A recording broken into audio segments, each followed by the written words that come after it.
Testing one, two, testing one, two, testing. This is my interview voice. Testing 1 2, testing 1 2.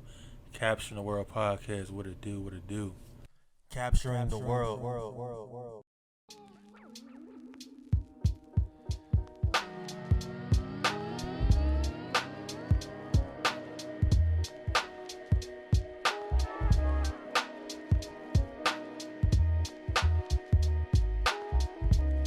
Hey, what's going on, guys? This is David Carmichael II, and I am back with another great episode of the Capturing the World podcast. Actually, man, this is episode 80, and I have an awesome guest, man. My friend by the name of Zach Hines put me onto this guy, man. A very talented fellow right here, man. He was able to do media at the Capturing World podcast. His name is SyRok Foxx. He is a national touring stand-up comedian, author of Amazon new release and bestseller Love and Schizophrenia, radio host for In Your City show on 91.1 FM. He's the CEO of Foxxtale Studios, and he is a husband and loving father of two, man. So SyRok Foxx, bro, how you doing, bro? You say it like that, I feel like I've been doing something with my life. Hey, man, you are, man. Yeah. Yes, sir, and, bro. It's dope that this is a mad coincidence. You know how God works in mysterious ways. This is episode 80. Episode 80. And that just so happens to be the exact amount this dude named Joe owed me. He Oh. owed me $80 to this day. And it's crazy because I was just thinking about Joe this morning. And so now I'm on the show, and it's the 80th episode. It reminds me to text that nigga, where's my money? Word. I was about to say, you might need to go ahead and give him a call, man. Yeah, so shout out Joe, man, for real. Hey, 80, Joe. episode number 80. I like that. Hey, Joe, man, he take Cash App, Venmo, whatever, man, PayPal, whatever you Where the need. money at, Yeah, Joe? Where the 80 at? Cash. For sure, bro. So yeah, man. So like I said, we met each other, actually for the first time at the Capture the World Festival. Yeah, face to face. Face to face, Face-to-face. but we met through FaceTime via Zach Hines yeah. about a couple of weeks ago. Right. So And so he yeah, built man. you up. Zach had nothing but positive things to say about you. I was like, well, oh wait, can we? I can. No, yeah. yeah. Oh, well, I said, shit. Call him up. Let's see what he about. You know, Yeah, most yeah. people, you find out who they really are when they kind of caught off guard and Right. not like rehearsed. Right. So I'm like, man, let me see what he about. And you Yeah. told me what you were about, and you told me what the Capture the World Fest was about. Yes, sir. And I mean, I heard it one time, and I believed. And Yeah. When I pulled up, you did not disappoint. It was an amazing event. Yeah, the people who did not go, I'm not even gonna talk about you like I normally would. Normally, I'd roast the fuck out of it, but just next time, do better. Come back next year because that event was amazing. For sure, man. It was a long time coming, man. Doing something on that big of a scale, it takes a lot. That was our second year doing it, Mm-hmm. and yeah, man. You just getting with the city and having your permit straight and make sure your food vendors are good and your regular vendors are good and performers got their stuff together, man. It's a lot, but it came around and it turned out to be a great event once again, man. Good solid team you had too. Yeah, Good man. Solid team. Yes, sir. I appreciate that, and I just appreciate you coming out, man. Doing the interviews and stuff like that. Yeah. It aired. Matter of fact, that episode aired on the radio yesterday morning. Okay, so I need to check it out then. Yeah, it was pretty dope. We had some listeners call in and write like emails and stuff to us about it, and they gave us reviews when they were there, and it was pretty cool, man. That's what's up, man. So I can check that out on the 91.1. Yep, 91.1 FM, the Solar VA. Solar VA. Okay, it's pretty dope. WNSB. It's Norfolk State ran. Okay, Norfolk State ran. Yeah, Cool, yeah, because I know Hampton University. I think they got one too. I think theirs is like 81 point something. It might be 88. 88.1. Yeah. Funny story. We were thinking about going to Hampton, but Norfolk offered us a way better situation. Yeah. So we were like, got to go to Norfolk. Okay, no doubt, bro. So I guess my question for that is, well, let's give like the audience like a background of yourself. Let's tell them where you grew up, like your hometown For background, sure, for and sure. yeah, what kind of led you to like what you doing now? So I grew up. I'm kind of a mutt when it really comes to culture. Yeah. I would be lying if I said I originally have like one hometown. Mm-hmm. I was born in a place called Alton, Illinois, and growing up, I would switch between every like 2 years. It seemed like Yeah. between Alton, St. Louis, and a place called Coldwater, Mississippi. Okay. And those three places is where I kind of like bounced around in my youth and like teen years. And after high school, I'm gonna skip a whole bunch of the dramatics. Went to the military for a little while. I was a United States Marine for 5 years, Yeah. and a few combat deployments.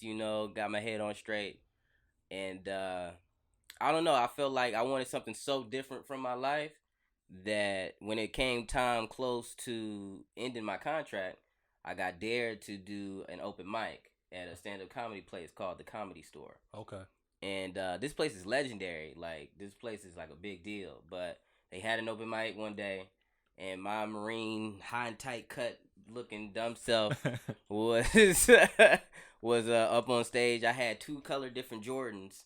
It was a white Jordan. No, it was a yellow Jordan and a black and yellow Jordan. Okay. And I had this tall like polo T-shirt, and I stood up on stage, and that was the first time I ever told jokes. And when the people laughed and I got hand claps and everything like that, oh, I was bit by the bug. I was set. It was over, and I was a comedian ever since, and that was 2012. Okay, 2012. So Yeah. about 11 years now. We in 2023. I haven't even done the math, so I didn't even know until just now. Yeah. So 11 years, that's crazy. Yeah, that is, man. So were you considered like a class clown or always funny to your peers? No, man, I was a miscreant. I was a disrespectful child. Not like I wasn't intentionally trying to be disrespectful, but it was just like I didn't want to do what you wanted to do. Yeah, I do what I want to do. And, in school, you can't really do that. So a teacher will be wanting us to pay attention to the whatever, and I don't want to do that. I want to do something else. It's like, yo, I'm not interfering with you. Right. Leave me alone. And apparently thinking like that as a kid. Ended me up in ISS a whole bunch of times. Right. But no, I don't think I was funny in school. I do not think I was a class clown at all. I was a little flirty thing, but I was a little mannish, but right, like most of us young boys back then, so like, in school, so all right, during that moment when you went to the open mic, when your friends dared you to do the open mic, what did you do to prepare yourself? Was it like I gotta write these jokes down? Was it like off the top? I didn't. Okay. I got drunk before. It was time to sign up, and I thought of a bunch of funny stories that happened to me. I thought about 2 or 3 funny stories that I thought would equal 5 minutes. Right. And I hurried up and tried to remember those stories, and then next thing you know, I was standing up on the mic. Yeah. And I forgot one of the stories when I first started, and I just stumbled into the second and third, and it still worked. And I was probably up on stage for like 3 minutes before I got off. Cool. But the laughter was real. Yeah. And the feeling was amazing. You couldn't tell me I wasn't on stage for like Eddie Murphy hour long. Yeah. You could have put the leather jacket on me after that first time. It felt amazing. But now that I think about it, I was a scrub. I was up there for like 3 minutes. Yeah. I probably got like 4 or 5 chuckles, and I left with my head up high. So yeah. That's what's up, man. I mean, that became something. What we got, how we see you now, you know what I'm saying? Yeah. So after that moment, like, what, like, did you immediately started doing more open mics, or were you just like, all right, I did that, and So I'm always a guy that's like, I never believed in the starving artist thing. Like, I don't believe in the whole start from the bottom, don't get paid for this and that, da-da-da-da-da. Right. Once I practiced enough, and once I did enough, like, open mics, which wasn't very long, I probably maybe did a year or a year and a half of open mics. Okay. And once I realized I had skill, a little talent, I was like, okay, how can I profit off this? Mm-hmm. Because I got a kid. I got a wife. I got a kid. It was my daughter at the time. I had to figure something out. Yeah. I can't just sit around and play. If I'm going to do this, I got to go all out. Mm-hmm. And so I ended up working at this place called, I ain't going to say the name because I stole some stuff from them. And then, no, it was this suit and tie place. It was this suit store. and they sold like caskets, sharp suits, like literally. Yeah. And I was stealing some ties and socks and stuff like that from them, and I ended up saving enough money to quit my job. Okay. And I did comedy full time after that. And I started producing my own shows. I grew my company, Foxxtale Studios, which I started at the same time as my first time on stage. So 2012 was my first time on stage. That year, I started Foxxtale Studios. I didn't know where I was going to do with it yet. Right. But I knew that when I decide what route in entertainment I'm going to take, I have to make money off of it. Facts. And so profiting off of comedy became what it was. Producing my own joints, bringing people on, figuring out the best output to, you know, raise the overall economy in the area as far as comedy go. Raising the economy as far as entertainment go in the area. I want to always affect and be proud that I'm one of the highest paying producers as far as a live show go in my area. Word. I love that fact. Nah, that's a good honor to have, bro. Oh yeah, sure. and people know when I call, they hit a lick. Yeah. They know, like, oh, check. Yeah. Word. It's at least a light bill, at least. Right. I feel you. So how? Cause I like how you mentioned, like, immediately you was like, I gotta get paid. Yeah. Like, that's important, and I don't think, you know, people that's really, if you're doing music, you know, you're doing the entertainment with the comedy and the media. I guess my question is, man, how, when you find out you have a talent, like, what are like the first steps you can take to like make sure you monetize off of your talent? Instead I of, like, would doing say a lot of free stuff until you finally get paid. Be careful who you listen to first. Okay. Because when you in that stage of, I got this talent, what do I do with it? Now you're very receptive of, you know, input. Like, you're very receptive of opinions, and, you know, because you don't know what to do. You in new waters. Yeah. So anybody new who's offering any type of new information, you're not going to turn that down. Right. And you get a lot of, if you're doing this for money, give up. If you're doing this for fame, don't give up. Yeah. If you're doing this for give up, because you're not gonna make. But then in my head, I'm like, but I am doing this for money. Yeah. I am doing this for fame. Like, I am doing this for all the glory, the you know, what people do when you create. What am I trying to say? Like, you create something, right? Mm-hmm. And you put it out there in the world. You want some type of recognition. Nah, for sure. It makes no sense that you don't want to check for what you created. Like, you don't want millions of people to appreciate what you don't want millions of interpretations and misinterpretations. That's crazy. Yeah. I'm like, man, no, I want it all. I'm doing this for the cash. Yeah, right. right, for sure. I feel you.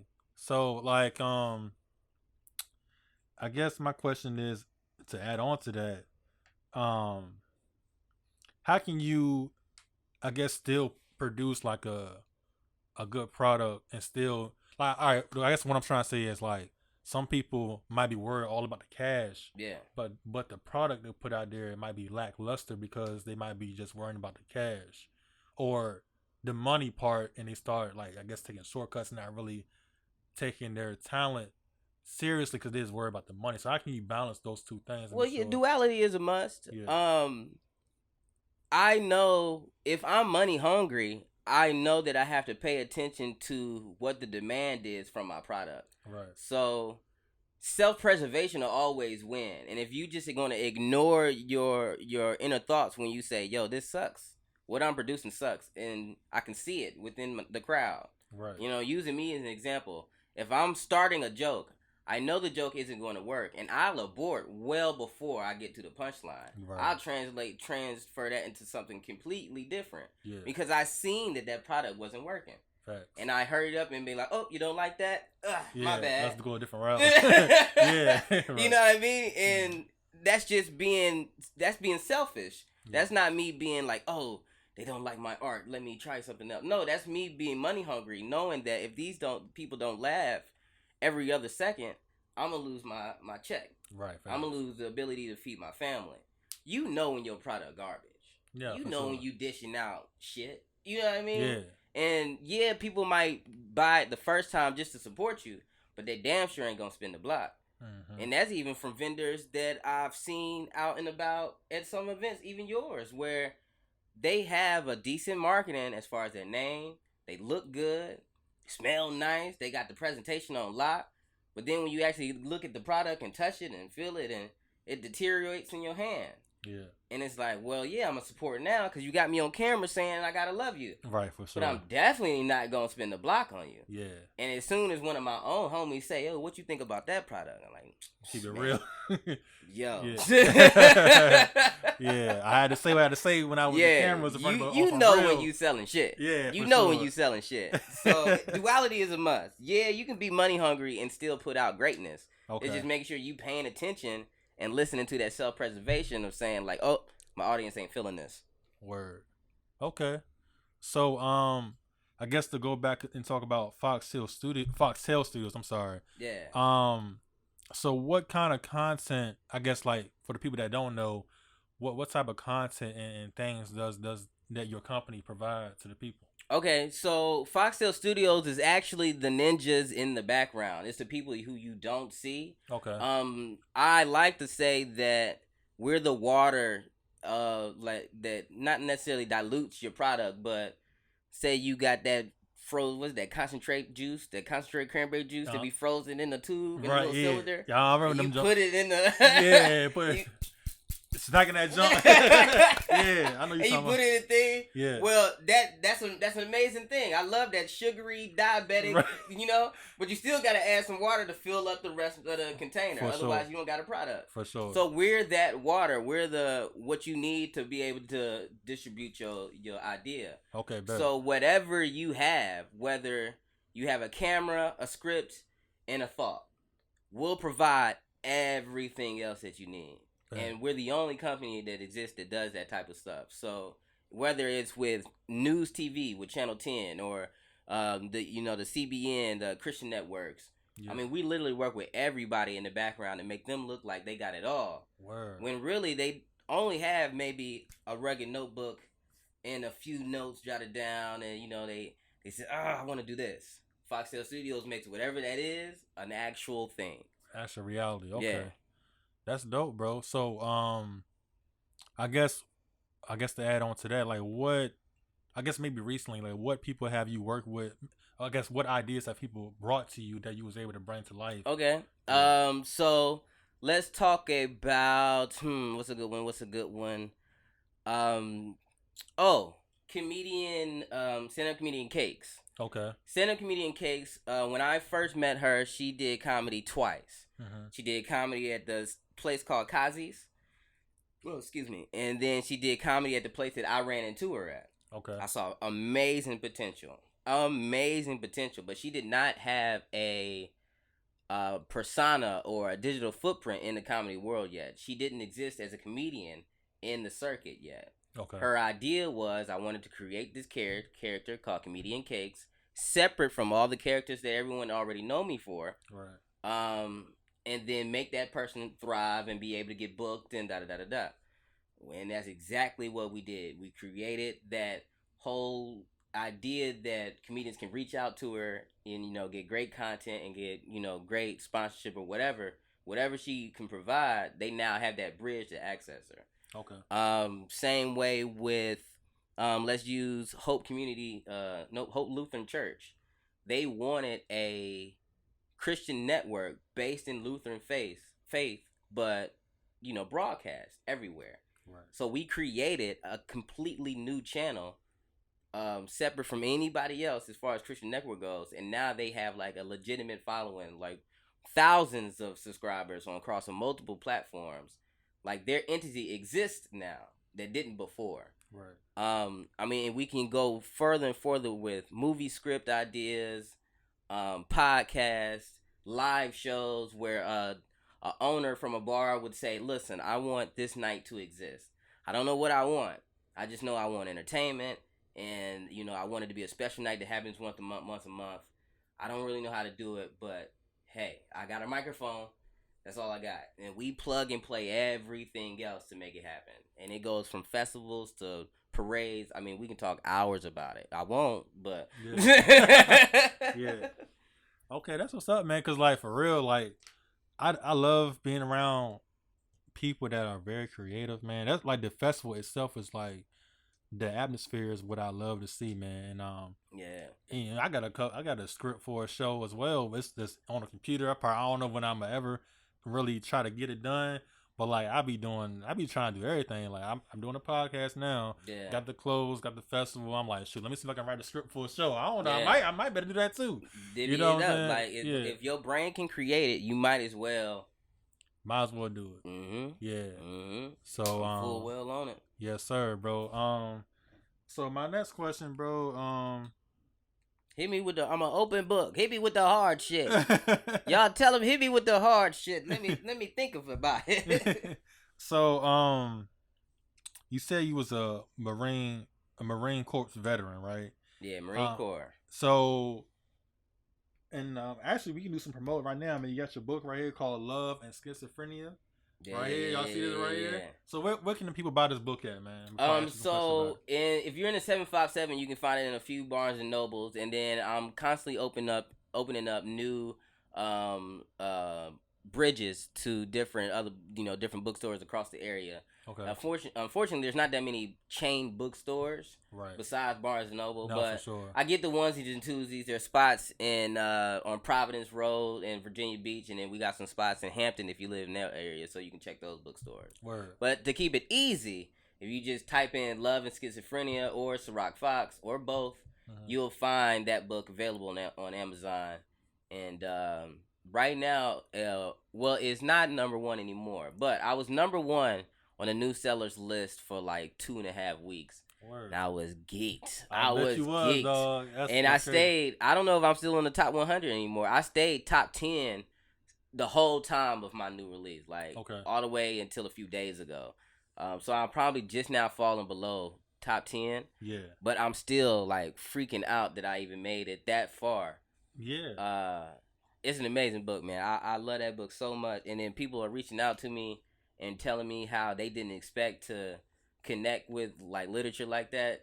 Some people haven't read books in years. For sure. Like I know the niggas around.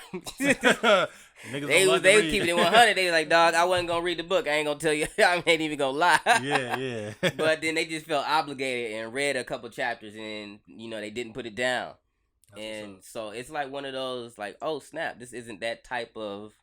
It isn't no self-help book. Like, it isn't telling you, like, oh, you're great, and your mind and heart is one. And no, fuck that. Yeah. It's not. It's a culmination of different stories. Some tragic, some nice, some loving, some horrible, some downright heartbreaking. But if you know what it means to, be ghostlit about, having some type of mental disorder or mental issue or some type of problem that you fully don't connect with and you fully don't understand because you black or, whatever. Yeah. That's the book. That's the book for you because you'll fully get what it means to be struggling and all types of. It's fire. It's fire. Word, I'm gonna definitely check this out, bro. And it ain't that long for real. Like, nah. That shoot, it's probably under 100 pages. It's probably a little bit older. Yeah. I think the total number of pages is like 105 pages total. No, this joint was exactly 100 pages. Well, I guess if you ain't counting the little content. Yeah. Yeah, it's a nice little read, man. This is book I've been trying to read for years, bro. It's called Shoe Dog by Phil Knight, the owner of Nike. Shoe Dog. Yeah, if you get a chance, it's a good book. I sat it down and I never picked it back up. I need to pick it. I'm gonna read your book first. I'm gonna get back to read. That's a long book. Shoe Dog ain't 100 pages because it ain't. No, it's about 300-400 pages. Okay. It makes sense that you taking a minute. Don't put so much pressure on yourself. No, I'm not. I'm gonna start with this. I gotta ease my way back into it. You know what I'm saying? Yeah. But reading overall, man, I feel like we should read more as I guess a black community, black culture. Back when I was in school, they try to make fun of you. Nigga, you read books? You know how I'd be like, always trying to clown. But, I feel like, as we get older, man, tapping into books is a good thing because there's a lot of knowledge in those books still. Yeah, so my cousin Christina, she was the one who got me into reading for real. And it was a book, it was new back then, but it's not new now. It's probably a very popular book. Most people heard about it. The Subtle Art of Not Giving a Fuck. Mm-hmm. So it's by this dude named Mark Mason or something like that. And my cousin told me or suggested me to read that book, and ever since then, I've been on this deep, deep path of reading, and it reignited the fact that when I was younger, I always wanted to write a book, but I was banging, I was doing some crazy stuff as a kid, and nobody would have read no book by no hoodlum. You know what I mean? Like, Yeah, right. and then I already got dissed and played and laughed at, just like you said. Like, I already got played when I even mentioned the fact to a couple of friends. Like, man, I think I want to write a book one day. Mm-hmm. After reading this book called Captain Underpants. Yeah, I remember them books. Remember them books? Yeah, I was reading Captain Underpants to myself, and I told my homies I wanted to write a book. And they laughed and joked my ass all the way till the buses came. And I was like, you know what? Fuck it. I ain't gonna do it. Now here I am. 300 copies sold and still going. Yeah. I like it. Yeah, that's what's up, man. Do you think you'll write another book about? So I have started writing small, like, pieces of a manuscript that I don't know if I'm gonna finish into a book all the way, because my sister gave me an amazing idea that I think I might have to write too. And she told me that I should really write an erotic book. I know that's weird coming from your sister, but yeah, she told me I should write an erotic book, and it made a lot of sense. And when I told some other people about it, and you know, my sexual history, the fact that I'm a current practicing poly, you know, community member. Yeah. You know, people might want to hear what it's like to, I don't know, how to, you know, love two women, or throughout my whole life being in the LS community where it's like all types of sexual, you know what I mean? Yeah. People don't know about that world, and to hear it from a comedian in a passionate way, it might be interesting. So I might have to write that book. Nah, for sure, bro. You know what? I ain't gonna lie, cause when we follow each other, I think I seen it might be on your story or something. I'm like, is he he got two? Yeah. So I was like, oh, I'm married to my lovely. I love my wife so much. I'm married to my wife, Mrs. Foxx. I ain't gonna say her whole name. You know, I don't know. It's easy to find out who she is, but right. I ain't gonna bust people's names out. So I'm married to Mrs. Foxx. We've been together for 15 years, and I think we've been married for 5 years or 4 years. I'm not exactly sure of how many years we've been married. And then me and her have our long-term girlfriend, Max. Oh, well, Max is her nickname. So, yeah. So we've been, you know, and we've been together now. We've been, oh man, it's complicated. I don't even really know how long that's been going on. But I mean, I love them to death. Being a servant of my two queens, I can't think of anything that I would want more in my life. And then I got my kids, you know, my son who's a year old, and my daughter who's 10. And man, it's like watching me grow up twice. It's crazy. That's crazy. But yeah, it's a dope life, man. I can't complain. Right. Two black queens, man. Yeah. Hey, man, you got them queens, man. Shoot. Listen, I'll be messing up. Like, don't think that I got it perfect, y'all. It is hard. I stumble. It's not like I'm a veteran in the poly game. Yeah. I'm learning as I go. I've hurt these women before, making the wrong decision, moving selfishly. Now, it's not like I didn't step out now. Hold up now. I ain't stupid. Right. But, you know, it took a long time to get to a communication level that's healthy for all of us. I mean, it takes a lot of work. And if you just trying to get in it for the booty, unfortunately, it's gonna fail. That's the wrong reason. Off the rip. Right. But I mean, these two women individually, I love 1,000,000 times over, and I'll do anything for them. I am the king. I am the leader of my household, but I am their server. Like, I will do any and everything they ask me for without hesitation. And and I'm definitely a trick. I'm like, I will spend money on them. I don't give. Like, ain't tricking if you don't got it. And look, I know how people be arguing on the internet about, I'm not paying for this and I'm not paying for my girl that, and it's 50-50. If I got it, they can have the wallet. Like, I don't give a damn. I walk around and look, I'm in sweats now.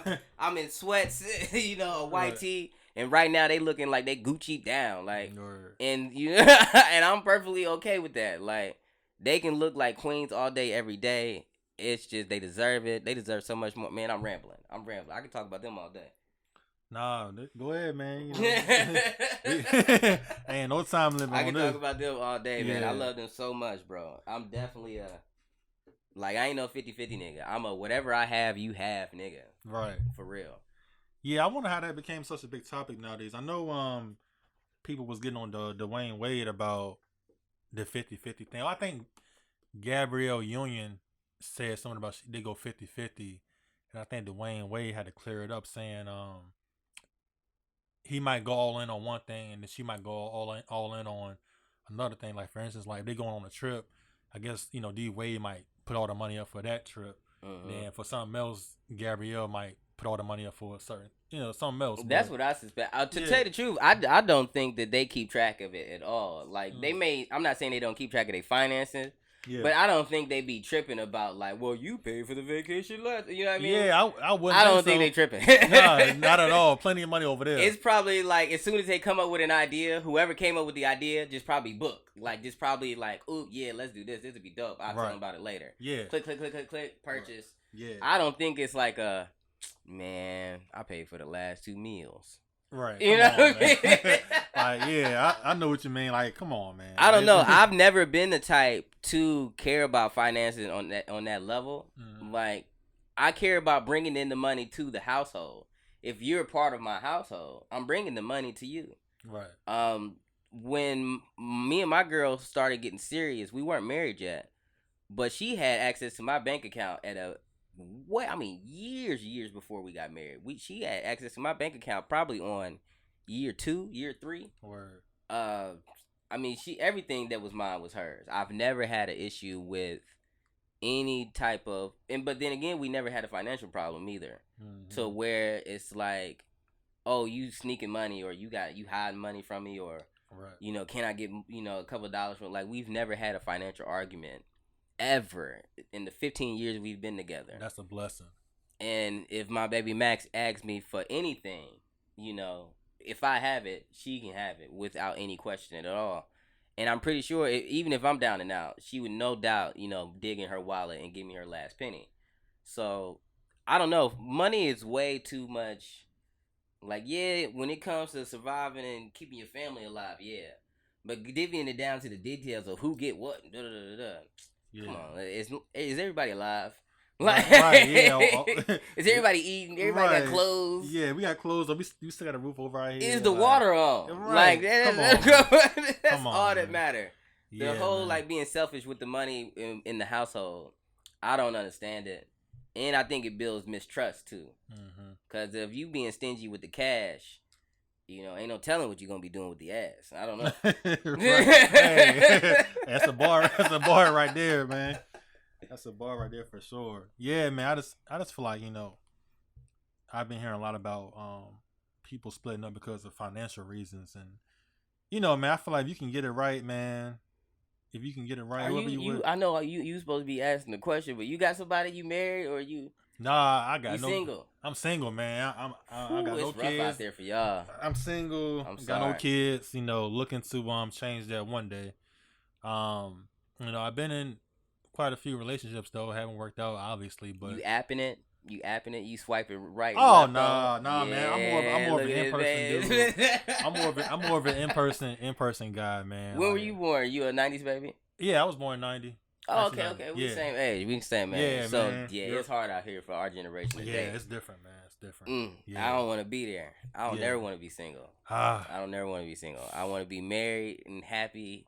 Yeah. Cuffed up for the rest of my life. Well, hey, you know what though? My stepdad, one thing, cause I grew up with my stepdad and my mom. Mm-hmm. Obviously, my real dad and my mom wasn't never married, but I grew up with my stepdad and my mom, and then like my mom I'm the firstborn, and she had 3 more kids after she got married to my stepdad. God bless her. So yeah, for sure, and then one thing that my stepdad did tell me was about. Family, what I'm saying? Being a family man, taking care of the house. My mom was a stay-at-home mom. What I'm saying? My dad, my stepdad, went to work, paid most of the bills, took us on vacations and stuff like that. So, that's definitely something I do want to have one day, have a family, wife and kids, man, because that's all I know growing up in that household, what I'm saying? So I'm a anime nerd. So my long time dream was to build a clan of my own, like with my own hands, Right. being the leader, everything being my fault, whether the success or the failure. And you know, now that I have it, a lot of mistakes now are so vital. Like it's scary sometimes the amount of pressure and like ooh, if I turn left and this left is wrong, I can destroy everything. Nah, for sure, man. Yeah. But it's an amazing feeling and it's a righteous goal to have. Like I respect it. Please find it. Don't rush it though. Nah, don't rush it. Don't rush it though. End up being with the wrong one, trying to find something. You end up Man. settling, and then you be like, damn, why did Now I do you got that? a ball spot. You missing 3-4 braids. Yeah, right. Stressed out, man. You aging quickly now. You know what I'm saying? Because I've seen real life examples of that, and that's what I do not want. Yeah. To go through that, because that's hell. They're trying to get out of it and recover from it. I got a lucky one. Like she was the best one. Yeah. Ooh. I am divorced though. I do have a divorce under my belt. Okay. Yeah. A lot of people don't know that about me, but I do have this is a military thing. Every time y'all military folks, man, y'all be getting in there young, man. First of all, hear me out, man. This was an arranged marriage, all right? This was arranged. Like this was very political. Okay, it's a business decision. This was very political, and some of this was out of my hands. But I'm gonna let that. I'm gonna still take responsibility. Okay. And you know, things got too far, and I was like, look, I'm meant to be with who is now my current wife. I came to the realization, like, no matter what's happening, no matter what's offered to me, what type of incentive is offered to me, what type of threats are made to me, I know that the woman who I'm supposed to be with is back home in St. Louis, and I'm tripping. Yeah. And so when I realized I was tripping, and you know, I was blinded by all the money, and man, it was, whew, it would have been living like a prince. Word. But I wouldn't have been living like a king. So I was like, look, I gotta go. This ain't gonna. Yeah, we got a divorce. We didn't even stay married long enough to get a divorce. It was like an annulment, I think. I'm not even sure. Okay. But oh no, it was definitely a divorce. Because it was 6 months and some change. I think I hit the deadline or some shit. Just the time. Buzzer beater, goddamn. Good. So yeah, God bless that woman. You know, I was on demon time with her, unfortunately. Military, man. Yeah. That military life, something else, man. Boy, when you see that yeah. I already told you I'm money hungry. You already told me that word. Man, when I saw them checks and possibilities, I was like, man, maybe marriage ain't that bad. Right. But it was the wrong one. Yeah, man. Well, I'm glad you was able to, you know, get to the one that you really want to be with, man. Cause that's what's important. Sometimes you just don't. Like you said, it's real. I realize I'm not with the right one. I know who I'm supposed to really be with. You got to make yourself being happy, man. That's what matters all together. Yeah. You know what I'm saying? You got to be happy, bro. You know that's what makes you happy. Unfortunately, and what makes me a monster, like by all means, that's why I tell people like I am not a good guy. By no means. I'm trying to be. Right. But by no means am I a good guy because I've caused a lot of pain. And unfortunately, for me to get to this level of happiness, I had to go through that dog stage and go through the things. I'm a bump your head and learn type of guy. And I bumped my head into a lot of problems and situations that caused a lot of damage and hurt a lot of people. Yeah. And I can't reconcile all of it. Yeah, I can reach out and say and apologize. And I did to some. But I can't reach out to everybody. And some people just flat out won't talk to me. Some people I'm just blocked forever in their life. Mm-hmm. But those stories was needed because they created me.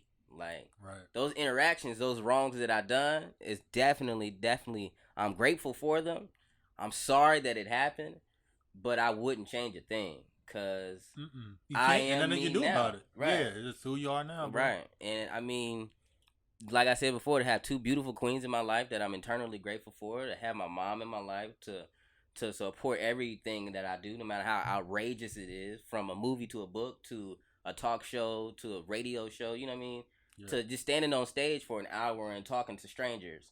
And she supported me through all that. And everybody in my clan, no matter what the idea is, they be like, all right, bet. And sometimes it fails. It's not always wins. I just don't broadcast the losses. But sometimes these incidents fail and they still hold me in high regard and respect my decision making and everything. So, I mean, I'm blessed, and I will not change a single thing. Like, I'm sorry that I had to hurt you to get to this happy level, to get to this joy. But it is what it is now. You know what I mean? Like, I know that's a shitty way to think about it. I mean, on some real though, I mean, what can you do? I mean, I guess if you wish you can not do it, but it's like that's still not gonna change anything. You just keep saying. And even if you could, like, even if you could, like, you had the, what is that, the time stone to go. Yeah. yeah. Even if you had that ability to do it, if you do, you change all that growth. You take away all that growth away. You take away all that potential that you just earned, all them experience points. You know, as nerds be saying, all types of stuff that you, like, created you. Right. Like, say you go back in the past and take back what you said to that girl that made her cry. Now you come back to the future, capture the world don't exist. Yeah, we call that the butterfly effect. Right. Yeah. Yeah. So, any little decision you tweak can change your whole, like, sometimes I don't think we really understand like how much one decision can change your whole aspect of your life, bro. Yeah, like, unless they watching Cops. That's the only time people seem to understand. Right. When they watching some crackhead white boy running down. yeah. For sure, man. Yeah. So yeah, man, I don't got too many more questions, bro. Did we hit them all? I think we did, man. So far, we can always do a part 2 too, man. I'm always open to that. I've been rambling, folks. I'm sorry. I'll talk. Hey, man, that's what the podcast is for. The rambling talk, bro. This is a conversation. This ain't really no interview. I love to do my style of this podcast, man. Is more of a conversation. Yeah. I do have questions, but I love to create different questions based off what you said, because some of the questions I asked you wasn't even on this iPad. It's just dang, he sparked something else I can ask him about, or I want to get more detail on. You know what I'm saying? So respect it. It's a conversation, man. Did we hit all the ones on the list? Oh yeah, for sure, bro. I guess my other question is, all right. So how long have you been doing the In Your City show on 91.1? So this is our first season on 91.1. Okay. In Your City, however, this is how In Your City originally started. It was just me, and it was right before COVID started. I had a travel show. Okay. And the idea of that travel show was to go to different cities that I just so happened to be touring in and walk into random black-owned businesses and support them and, you know, go around interviewing people and seeing what's cool wherever I'm at, whether that be Baltimore, New York, Texas. I mean, I'm anywhere. Yeah. And I already have to be there for a show. I already have to work. Might as well try to get some golden out content. And I'm not a skit guy. I don't like doing the whole, like, acting stupid. I'm not really into the whole dress thing. Right. You know, I'm not the change up who I am and do, you know, it's funny. I enjoy that content. You know, I'm not shooting shots at nobody. I press like and laugh and share all that stuff. But I know I'm not good at it. It's not my lane. Facts. But real world interactions, people seem to get caught up in when I'm talking and when I'm talking to them about their issues. So I figured hitting the road with In Your City would be fire. We get started. I do the first season, maybe 3 episodes, and COVID hits. Shuts down everything. Yeah. Stand-up comedian, we work outside closed. What we gonna do? Thanks. I turned In Your City into a late night talk show. I built a studio in my daughter's room. Mm-hmm. I kicked my daughter out the room and put her in a smaller joint. I put her in a smaller. Hey, if you want this money to keep come rolling in, what you gonna do? What you gonna do? Nah, for real. So I turned it into like a Jay Leno small mini set. And I was having, you know, guests on like Master Jose, Vino Baker, Scrap Dooley. I had some porn stars on. I had writers on. I had Cassandra, she's a local spoken word artist. Okay. It got huge. It got a lot of heat. So sponsors paid for a little bit more. We moved to the venue on 35th Street. Okay. Now we had a theater, and we had huge artists from. We had people like Alexander, the comedian. We had Skeeter G. I mean, you name anybody who was making a impact, like Patrick Williams. I mean, it's so many people. They were there. They were on the show, and it was amazing. And then Zach Lee joined, and we did live shows with the In Your City band, and I mean not the In Your City band, but with Fortresses, and we was like labeling it as, yo, this is the band brought to you by In Your City, da da da da. Yeah. And it was like a late night talk show. It was amazing, but we hit a wall where we weren't growing. I got you. And I wasn't getting in the rooms as far as the political spectrum. I wasn't shaking hands with the people who make the investments to push further. Well, another gentleman who was working parallel to me, who I happened to have on my show, Arrington Gavin, he runs a company called Our Smooth Club and Rugged Evolution. These are beard care products, the skin and beard care, soaps, all types of things to help you, smooth out your skin, less bumps, grow hair. Bam, right? He had a podcast where everyday men talk about everyday problems or everyday talk, whatever it was at the time. Me and him always say, I hate it, but it's whatever. So he had a talk show, and it was Our Smooth Club. I had my talk show. Now he reached as far as he could by himself, and so did I. And we decided to conjoin and do something together. And then once we had that formula perfected, and we decided that In Your City will kind of like absorb the resources of Our Smooth Club and then get pushed further. Now it's me and him on the show, and we got our advertising dollars together, and we got on Hot 91. Now Hot 91 is the second most listened to radio station in the 757. Our show being the most popping show on Sunday, every Sunday at 12 o'clock. And we get a crazy amount of listeners who are just getting out of church, and they kind of, we push the buttons as far as raunchiness goes. Like we do shake the box a little bit, but it's clean. Like we're not losing our minds, but the conversations are funny.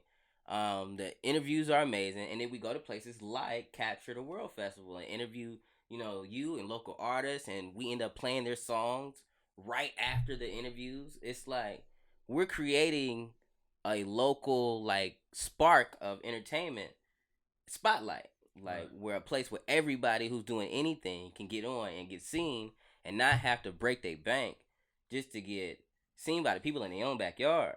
You know what I mean? It's crazy. So In Your City is doing something that I'm greatly excited about, and soon enough it's going to turn back into that late night Jay Leno style show. Okay. With the live band and the huge, recording audience. It's just that when we evolved, we had to downsize a little bit, make sure that we all working as a team.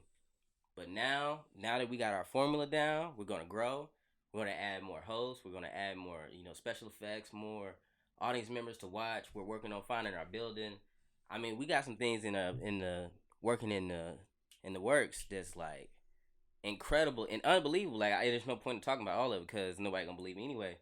So you just gotta see it happen. Right. Yeah. You just gotta just watch it happen, and then next thing you know, you'll be paying to come in the tickets. I mean, you'll be paying for tickets to come into a physical brick and mortar Foxxtale Studios and watch a live show get recorded, and it's gonna blow your mind. And now everyone in the 757 has access to a live recording studio that won't give you all the red tape as TV Wavy 10 does if you want to use a studio, or when NBC in Norfolk, we have studios here, but there's bullies with it. Much red and yellow tape that you can't even get in without having to break $10,000 to shoot a 30-minute or 30-second commercial. That's ridiculous. That's insane. And don't ask to use their engineers or their cinematographers or their anything. Just use their stage. No, thank you. No, thank you. Yeah, I feel you. So, my studio, when we up and running, it's going to have, everybody will be having access to it. And now everybody has it. We got game shows now. We have drama series. We have an actual studio with a revolving set that can change on the drop of a... Come on, man. Hey, I love it. And I don't mind. Black on too. I don't mind sharing this formula because by all means, compete with me. Right. By all means, don't let me monopolize this game. Compete with me. Grow with me. Push me or push against me. But whatever you do, it's going to affect the culture. And it's going to grow. By all means, if I'm going to be, on the West Coast being who's on West Coast, Pac, then we need a Diddy. I mean a Piggy. Oh, I said a Diddy. Lord Jesus. We need a Biggie. Right, you know what right. I mean? If you need somebody to like, nah, I'm gonna take this idea and grow. Yeah. Fine. Right. Take my idea and grow. And then hire me, please. That's fine, right? That's fine. But that's what you want, though. You want to inspire people to maybe level up. You know what I'm saying? Mm-hmm. Like, and I know some people, they might come up with an idea and they might try to be like somebody do something they doing, they thinking they copying their style. But in my opinion, like you said, I think that's the point, is for us to inspire to do better. Or whoever was thinking they couldn't create their own studio, they see you doing your thing, that might spark the idea, okay, I can do this shit too. My all-time favorite saying that I came up with is patented by me. This is one of my favorite sayings that I came up. I'm such an ass. I'm so full of myself. Anyway, my favorite saying that I haven't told like people around me, I just tell strangers this. Yeah. But I be like, listen, when you playing Chutes and Ladders, when you land on the ladder, you don't say nah. Right. You know what I mean? Right. So what I mean by that is, if you're in the same game as me, and you're 4, 5, 50 levels ahead of me, and you cut and bushwick this path, and while I'm going towards my dream, I just so happen to intersect with some of the things that you, of course I'm going to look around and learn from what you did. Of course I'm going to walk this path. You cleared it out. Right. Why wouldn't you think Why wouldn't I do it? Right. You know, it's the same way with little things, how people do their live shows, how, you know, how the square thing first came out. And when you would do a live event, people would pull out their phone and attach the square thing and swipe. Right. But then now the game, manipulated, what I'm trying to say, it evolved. Yeah. And now you have the little square thing that you set on the desk at your table. So when you vending, it's just a regular white square. Tap, exactly. Right. And now they push the game even further and have more, you know, things to use. And now people in the comedy world or the live event production world, they use those items and it grows our professionalism. Like, it grows our culture. Why wouldn't you? Like, why would you go back to using the square? Why would you not use the new and improved? It's just sitting there nice and clean next to your merchandise. Person taps it, walk away. Thank you, come again. Exactly. It makes no sense because someone else did it. Right. Duh. They did it because it works. Right. That's the point. Yeah. Yeah. So by all means, use my formulas. You're still not me. No, yeah. That's a good point. You know what I mean? That's the difference. Mm-hmm. So, yes, open up a studio. You know, yeah, my place is called Foxxtale Studios. Open Wolftail Studios. Do it. Right. You know what I mean? Do whatever it is that you feel like you want to do to succeed in this world. And don't worry about, I don't know, man. Maybe I'm too selfish. I'm a chill. Maybe I'm too... Nah, man, you saying how it is, bro. This podcast is just for inspiration, you know, for other entrepreneurs or people that want to be entrepreneurs, bro. Like, yeah, you know, we trying to give out some free game. You know what I'm saying? That's to start you off, and any inspiration you need to create an idea or to act on that idea, you know, to keep going. You know what I'm saying? Learn from other wins and losses. Man. Pay attention to their advice. That's the best thing I can say. Yeah, man. I just feel like we're at a time now. I feel like it's no excuse. I feel like there's so many different avenues on, you know, you can use to do what you want to do. Like, I feel like we're at a time now. It's like more than ever, like, have access to so many things that can make you money. No matter what your starting point is. Because my starting point was $5, a wife, a kid, no furniture in the living room, and one suit. So that was my starting point. Because I got in a little trouble. I ended up getting my money back. But I got into some accusations, as Rick Ross would say. And I got my pay suspended. Like, I was not getting paid during this block of time while I was in the Marine Corps. Right. And that block of time not getting paid lasted for like 3 months. Now, if you in California, 3 months no pay, that's serious. You know insane. What I mean? Yeah. And that was the same time I decided I'm going to start a business. Yeah. And I'm going to make money using the gift that I was given, which is talking. Right. I got some type of gift of gab. Let's see what I can do with it. Right. And that's when Foxxtale Studios got started. So I know damn well if I could do it broke with with burdens, broke with burdens. Yeah. There's way more people that started in a way better spot than me that can surpass me in hella ways, unimaginable. I mean, limitless ways. For sure, man. For sure. You heard it here first, man. So look, I got like 2 more questions for you, bro. We gonna go ahead and wrap this up, Open man. book. We already been giving out some game on this podcast so far, but I guess there's one piece of advice to any entrepreneur, any aspiring. So they're not an entrepreneur yet, but they're thinking about it. They're thinking about it, yeah. All right. In any field, they think about it as being an entrepreneur. They thinking about it. Yeah. They thinking about it. How long they been thinking about it? Like a week or two, or a month or so. It's probably a while to where it's like either you gonna act on it or not. All right, okay. This now look into my eyes and pay attention to me. I mean this with sincerity. Hopefully you can hear me clearly. Stop being a bitch. Stop being a bitch. You're never going to be fully ready. Like you're never going to be in the perfect situation for you to start this dream. Nothing will align. There won't be no stars. The dominoes won't fall. There won't be no type of fireworks or congratulations when you finally do get the LLC or whatever from the city. You'll probably get 4 likes, and 2 of them gonna be from one gonna be from you, one gonna be from the business page you just started, and the other gonna be your significant other. And you might get a random. Nothing will be perfect. Do that shit anyway. Because you're going to spend the same amount of time on somebody else's dream working a 9 to 5. Mm-hmm. You feel me? You're going to start from the bottom. You're going to start from the mail room. You're going to start from the fry cooker. You're going to start somewhere that's ground zero. You might as well start on ground zero of your own building. Might as well. Oh, puss ass. Start. hey, that's straight up, though. Straight up, man. Because I've said that before, too. Just start, man. Start. I had to tell myself that, bro. Let's start. Yeah. Even with doing this festival, let's start. Go to the city and see how in the hell this shit to do it. Mm-hmm. What's the first step? All right, I gotta book the venue. All right, what else I need? Oh, you need a city permit. You need insurance. All right, how you get the vendors? You know what I'm saying? It's one thing at a time, bro. Mm-hmm. And we only in our 2nd year, and we got amazing artists already.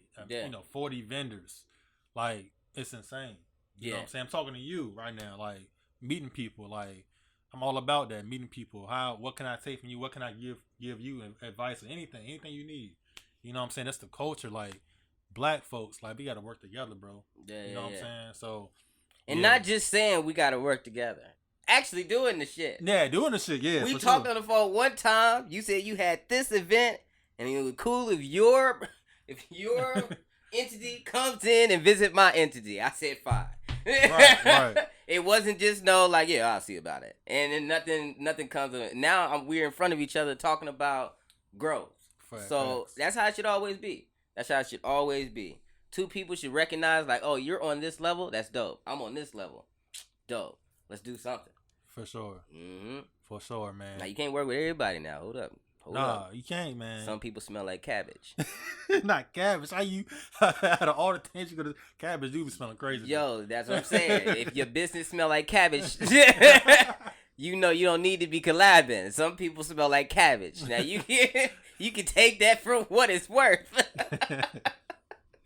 Oh man. So yeah, man. My last question, bro. All right. This is what I ask all of my guests, man. And it's just related to what you do, what you're doing right now. How do you plan to capture the world? That's a good one. So I've been in strong arguments with me internally. I've been fighting with myself for a while now on what is my best foot. I've went through it so many times where I thought, if I sell these bands, if I sell these little, wristbands and everybody buy them and I sell out and, then everybody will notice me. Or if I sell these tickets to this show and I sell out, people will notice. Like, if I show them that I can create this flyer and show them that I can write this book and do this mini film and do this, that. I realized that all those things was great in their own right. Amazing creations, artful, can be interpreted in many different ways and respected amongst the community, both people involved in the culture and patrons of it.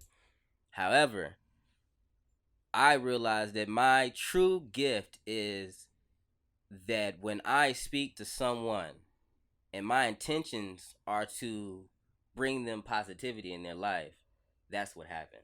Mm-hmm. If my intentions is to uplift that person, that's what happens. If my intentions is to motivate an individual to start building bridges that they never thought could be built, move mountains that they never thought could be moved, motivate people in ways that they just simply never thought were possible, simply because they heard me talk for 5 minutes, that's my passion. That's how I can capture the world. I can capture the world with this gift that I thought came from the devil and really came from God, which is my voice.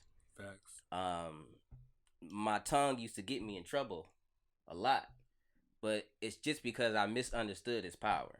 Mm-hmm. Now that I know what I can do with it as a grown man, now that I know who I can capture, i.e. the world, I'm going to use it. I'm going to do that. And I'm going to speak this positivity. I'm going to speak, I like being nasty. I'm going to talk about being nasty. I think it's healthy. You deserve it. It is a right. I know how people be like, they'll talk about sexual things and da-da-da-da. No. No. Because how did I get here if we wasn't supposed to talk about sexual things? We all here because somebody wanted to have some sex. You know what I mean? So no, sure. I'm going to talk about joy. I'm going to talk about passion. I'm going to talk about fire. I'm going to talk about all the things that, adults need to hear sometimes. Mm-hmm. And I'm not going to conform and change and, conflict with myself, doing things to dilute my brand and walking away from that path. Like people try to get me to work with kids a lot, and I just simply don't. It's not because I don't love children. It's because they already have so many people who care. Yeah. I don't have to. And I have kids, right. But the entertainer me does not have to give a fuck. I care about the adults that's going through the struggle that just need a minute to breathe. Mm-hmm. Please make me laugh so I forget about these bills. That's me. Yeah, for sure. Please make me forget about these insecurities in my relationship. Make me laugh. Make me feel passionate. Make me happy. That's me. I know what my job is, and I know I'm going to capture the world. This motherfucking voice. For sure, for sure. Like you said, that voice that got you in trouble, you making money off of it. Yes, you know sir. What I'm saying? Yes, sir. For sure, man. But yeah, bro, that's all I got for you, man. SyRok Foxx, man. Thank you, man. CEO of Foxxtale Studios, bro. Man, this has been a great conversation for real. Thank you, man. I get now, great joy. You read the book. Yeah, I'm gonna read it for real. I ain't no ignorant nigga. I'm gonna read this book now for real, because it shouldn't really take me long to read this book. It should at all. It should at all. It look like a good. Now I told you I'm a Captain Underpants fan, and so I didn't think that any book longer than Captain Underpants is too much. I mean, you could at least put some pictures in here for me or something. You know what I'm saying? No, I'm playing. But no, I got you though, man. Not for real. I'm gonna definitely check this out. Thank you, man. I love to know what you hear about it. I would post a review if you got one for me. Gotcha. And I appreciate it, y'all. Shout out to the family. Love y'all. I said it a million times. I say it a million more. For sure, man. You want to tell the people where they can find you real quick before we get out of here? Sure. So, the hashtag, not the hashtag, but the name is real simple. The Real SyRok. Let me lick my lips because it feels crusty. Okay, The Real, SyRok. SyRok is how you spell my name. You pronounce it SyRok, like the vodka, but I'm older. I'm 33. I'm older than the bottle. So, follow me on Instagram or any social media that you find me on. If you find me on thekinkster.com, if you find me on the Kink site, don't share the name. Just follow me and we can talk. But don't don't bring it to the non-safe for work places. For sure. All right, man. So yeah, man. Oh, I also want to give a shout out to all of our Spotify listeners, Apple Podcast listeners, YouTube listeners, man. Yeah. Just just blessed that y'all still rocking with us. We on episode 80. Yeah, man. So next time, man, we catch you on the next episode. This is David Carmichael II. And like I said before, I'm here with SyRok Foxx. And we are out, man. Caption Road Podcast. See you on the next episode. Peace.